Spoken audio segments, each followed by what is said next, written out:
Aquí el libro salta de Platón a Kant, otro momento de la historia, ¿sí? Se intentó dar un sentido empírico, convergiendo en lo que llamamos ciencia, sustentada en dos categorías clave: las palabras, entendimiento, conceptos, y las cosas, intuición, sensibilidad. Las cosas, intuición, sensibilidad. Las palabras, el entendimiento y los conceptos. Una tensión entre el adentro y el afuera, estructurado mediante un lenguaje establecido. Según esta perspectiva de Kant, la epistemología permite poner en juego la idea de conocimiento y su lugar en el contexto social. ¿Qué implica conocer y para qué? Debatir cómo asumir el conocimiento como práctica social. Reflexionar sobre cómo el saber o conocimiento o verdad ha modelado la práctica social a lo largo de los tiempos. Permite también preguntar sobre el modo en que estudiamos los cambios, continuidades e impacto que las disputas del y sobre el conocimiento han tenido en el tiempo. Y permite también generar nuevos interrogantes, como los siguientes: ¿solo comprendemos y explicamos mediante el conocimiento científico? Esta pregunta es clave para nosotros. ¿Cómo abordar otro tipo de saberes y conocimientos? ¿Qué pasa con el conocimiento popular y ancestral? ¿Qué legitima el discurso científico? ¿Qué legitima el conocimiento? Las instituciones, los títulos de distinción, los rituales de poder. Miren, yo estas preguntas que nos plantea el libro las he resaltado porque me parece que tenemos que presentárnoslas nosotros también, ¿sí? Porque es que no se trata de ir a las comunidades, no se trata de plantarnos delante de un grupo de estudiantes de pregrado o de posgrado a relatar algo, a informar algo, a repetir algo. Se trata de producir conocimiento. Yo siempre he creído que la tarea del educador, del maestro, del profesor, como somos nosotros, en distintos ámbitos y en distintos momentos y con distinto auditorio, es una responsabilidad inmensa. ¿Por qué? Porque la materia prima que estamos nosotros ayudando a transformar es la conciencia de los jóvenes o de los adultos o de cualquier tipo de persona o de las comunidades. Estamos moldeando la forma de comprender, la forma de plantarse ante la vida, ante la historia. O sea, la responsabilidad es muy grande. Entonces, estas preguntas que acabo de leer, tenemos que hacérnoslas recurrentemente y sobre todo en este grupo de pensamiento que en buena hora se nos ocurrió armar para poder pensar. Lo que nosotros hemos creado es un pequeño oasis para reflexionar, un pequeño escenario para hacer una apuesta escénica diferente, con un contenido diferente, reflexivo. La máxima pretensión que tenemos es cómo le insuflamos, cómo le transmitimos a los demás colegas, sobre todo los de las ciencias sociales y en mi caso particular a mis compañeros del CISO, la necesidad de reflexionar sobre estas cosas. El hombre hizo del conocimiento su fuerza de distinción. El lenguaje es el vehículo que posibilita mostrar la verdad, hace posible la ilusión, la transitoriedad, el avance, la transformación no solo de las ideas, sino de los resultados, de lo que conseguimos. El hombre hizo del conocimiento su fuerza de distinción y el lenguaje es el vehículo que posibilita mostrar la verdad. En esas dos pequeñas frases está contenido lo que nos diferencia de los animales irracionales. La verdad, según Nietzsche, nace de sentirse obligado a calificar una cosa con un concepto. Las castas determinan lo que es verdad y lo que no. Hay una intención de poder implícita en la constitución de la verdad.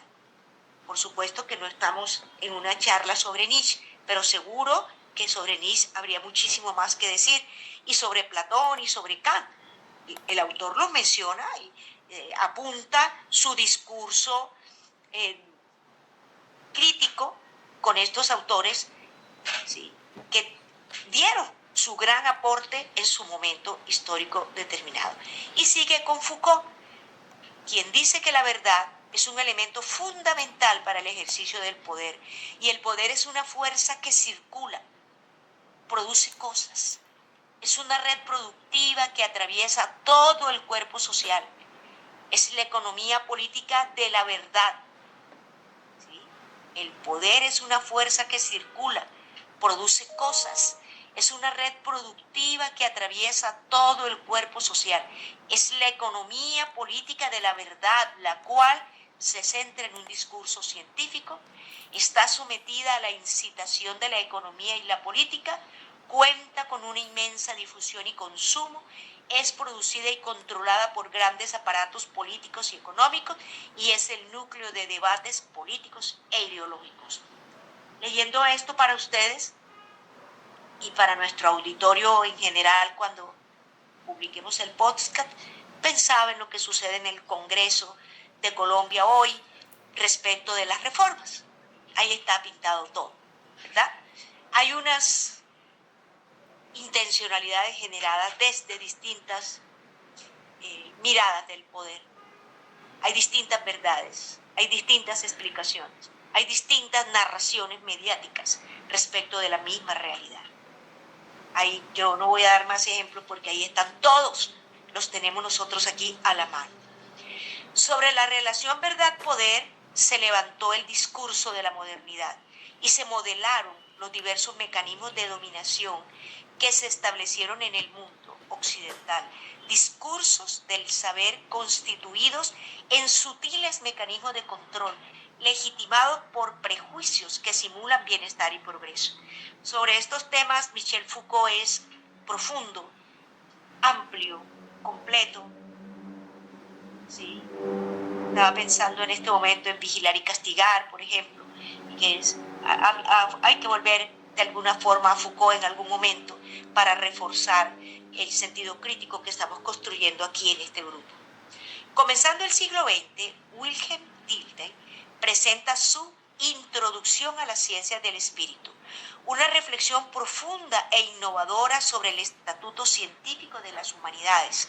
Pretende dirimir la desventaja de las ciencias humanas respecto de las ciencias naturales, intentando identificar el papel que cumple el espíritu, nuestra conciencia interna, en el proceso de conocimiento. Aquí se refleja la disputa que todavía no termina entre conocimiento científico y otros conocimientos, ¿verdad? Entre conocimiento de lo natural y conocimiento del espíritu. Establece un enlace, Dilthey, entre ciencia y hechos espirituales para dotar de sentido, de intencionalidad los datos. ¿Para qué estudiar la naturaleza? Para dominarla. ¿Para qué queremos dominar? Para progresar, pero según Dilthey, en sentido espiritual. Se propusieron dos mundos, uno natural movido por reglas y leyes, otro interno del hombre, de libertad, pero no son dos mundos, es uno único que solo cobra sentido en la unión entre lo externo natural y lo interno conciencia y espíritu. Dilthey niega la dualidad. No podemos comprender la naturaleza sin comprender los lenguajes y estructuras que nos permiten comunicar dentro de nuestra tradición dicho conocimiento. Aquí yo veo un gran avance en lo que Dilthey comenzó a construir. Por supuesto, las respuestas a lo que es la ciencia y el conocimiento no aparecen como un as debajo de la manga, se van construyendo gracias al movimiento dialéctico en las ideas y en las teorías y en las discusiones sobre el conocer. No podemos comprender la naturaleza sin comprender los lenguajes y estructuras que nos permiten comunicar dentro de nuestra tradición dicho conocimiento. La sustancia de las ciencias del espíritu es la realidad histórica social, cuyo contenido solo tiene valor cuando las comprendemos. Lo que el hombre hace con la naturaleza es explicarla. Lo que hace con la vida es comprenderla. La comprensión es captar sentido y finalidad, detectar aspectos subjetivos, sentimientos e intencionalidades. Esto porque las ciencias del espíritu dan sentido al proceso de conocimiento. El sentido hace posible comprender lo que la ciencia tiene para decirnos. tilde y resalta el papel de las ciencias humanas en el camino que traza la hermenéutica hacia la comprensión de la experiencia histórica como experiencia vital del ser humano. Nos salimos ya de este momento de la historia y entramos en la fase de crisis. En la primera mitad del siglo XX, entre guerras, todas las ciencias entraron en crisis por la sordera del positivismo que no escuchó las ciencias del espíritu. Husserl advirtió que la vida moderna se cegó por las ciencias positivas y la prosperidad. La crisis de sentido derivada del olvido de la filosofía por parte del positivismo se encarnó en la pérdida de libertad del investigador. Husserl hizo un llamado a la razón libre que se fundamenta en la crítica y en la subjetividad. La crisis deviene en crisis de la razón, o sea, el desmoronamiento de la creencia en la razón. Husserl aboga por la constitución de una filosofía moderna que luche por el sentido del ser humano. La filosofía entonces se nos presenta como una herramienta esclarecedora de lo epistemológico y nos cuestiona por el sentido de la historia. Un sentido que además solo puede devenir histórico y se encarna en la manera como asumimos el mundo. Es obvio que entre guerras, en la primera mitad del siglo XX, tenía que darse una crisis a nivel de la comprensión de lo epistemológico y de la historia y de todas las ciencias naturales y sociales, porque el mundo estaba patas arriba. Y las ideologías, los conocimientos, los saberes, todo eso está construido sobre realidades, la realidad social, histórica, económica, política y social del momento. Imposible que el mundo estuviera en guerras, Primera Guerra Mundial, Segunda Guerra Mundial, y los conocimientos siguieran su camino tranquilamente, no. Todo tenía que ser cuestionado. ¿Qué posibilidades da la epistemología? Permite pensar el conocimiento y por esa vía al hombre y sus expectativas. El hombre y su modo de existir en un mundo que no pidió, pero el cual ha hecho, para bien o para mal, a su imagen y semejanza. La epistemología es una invitación a reflexionar sobre todas aquellas fuerzas que se ponen en cuestión cuando abrimos el conocimiento. Es pensarnos a nosotros mismos y a nuestra existencia como sujetos de saber y, si se quiere, de poder, viendo cómo me ubico en mi oficio y qué soy dentro de mi ciencia, saber o conocimiento.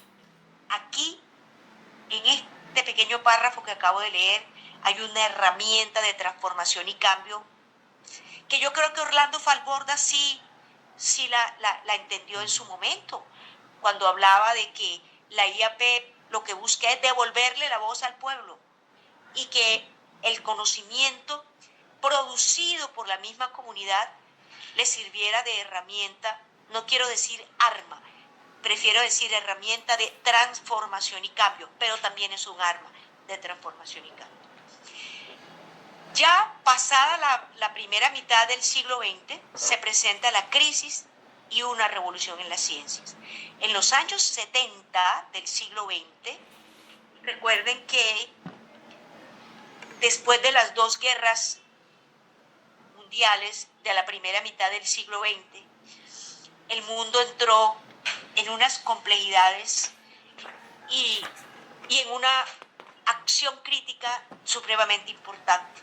Digo esto y estoy pensando en el mayo del 68, en el movimiento del hipismo, en la confrontación que hubo a la guerra de Vietnam. El mundo no volvió a ser el mismo jamás.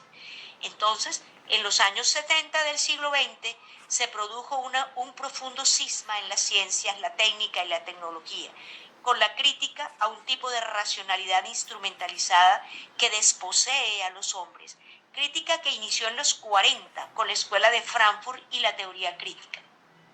En Estados Unidos, en 1962, aparece el libro La estructura de las revoluciones científicas de Thomas S. Kuhn, en el que muestra otras historias de la ciencia, otra manera de verla, y presenta otra ciencia a partir de un juego revolucionario. Entonces, Kuhn empezó a hablar de revoluciones científicas que son rupturas que exponen una ciencia no tan objetiva. Se empieza a cuestionar todo el cuerpo conceptual sobre la ciencia del mundo moderno que se empezó a construir desde el siglo XVIII y, si se quiere, un poco antes, ¿sí? Que ya en la segunda mitad del siglo XX Kuhn la entiende como una ciencia no tan objetiva.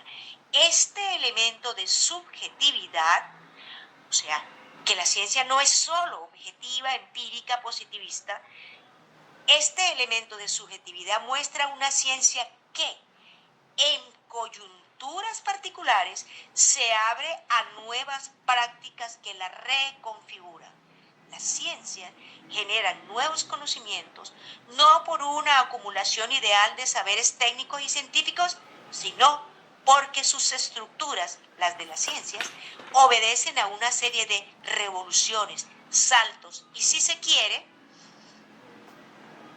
azares que modelan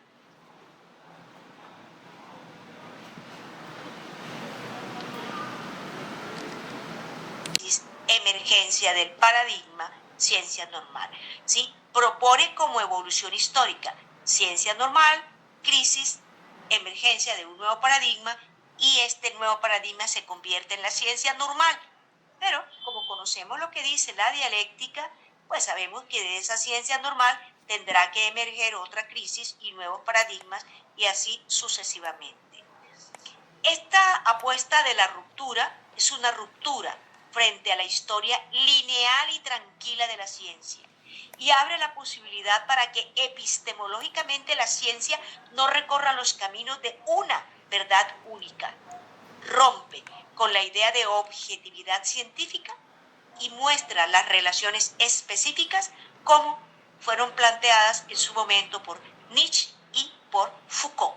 Entonces, miremos cómo las respuestas se van construyendo siglos atrás, años atrás, décadas atrás, hasta que van alimentándose y logran pues constituir ya una verdadera alternativa. Termino con las siguientes conclusiones.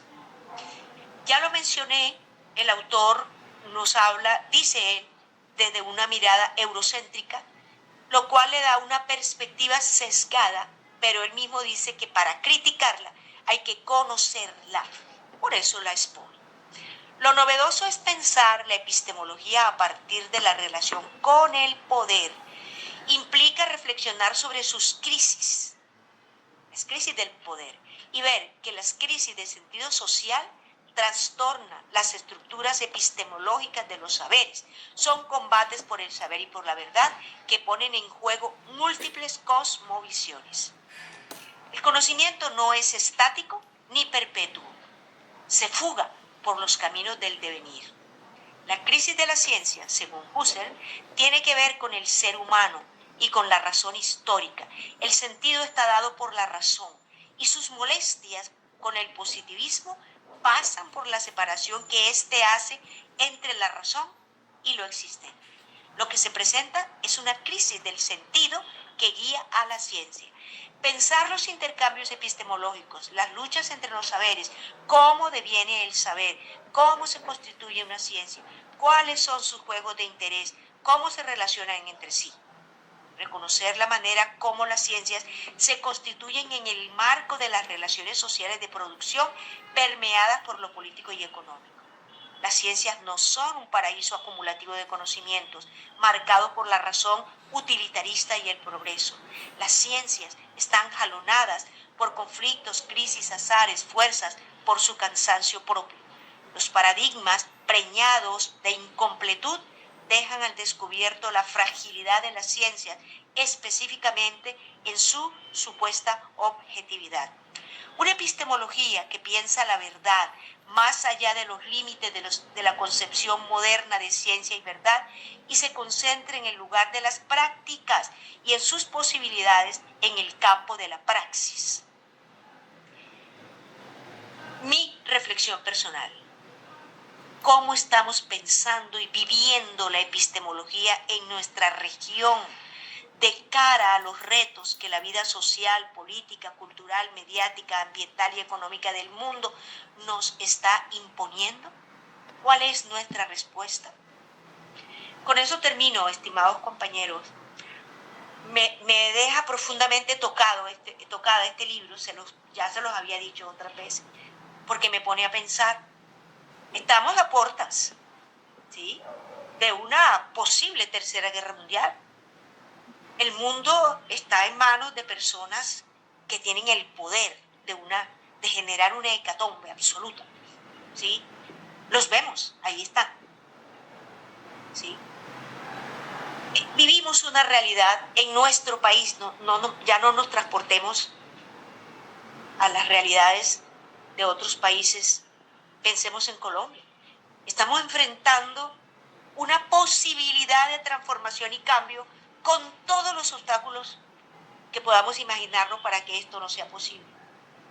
Yo leí ayer una columna de opinión del señor José Félix Laforí, y su titular era ¿Paz total o guerra total?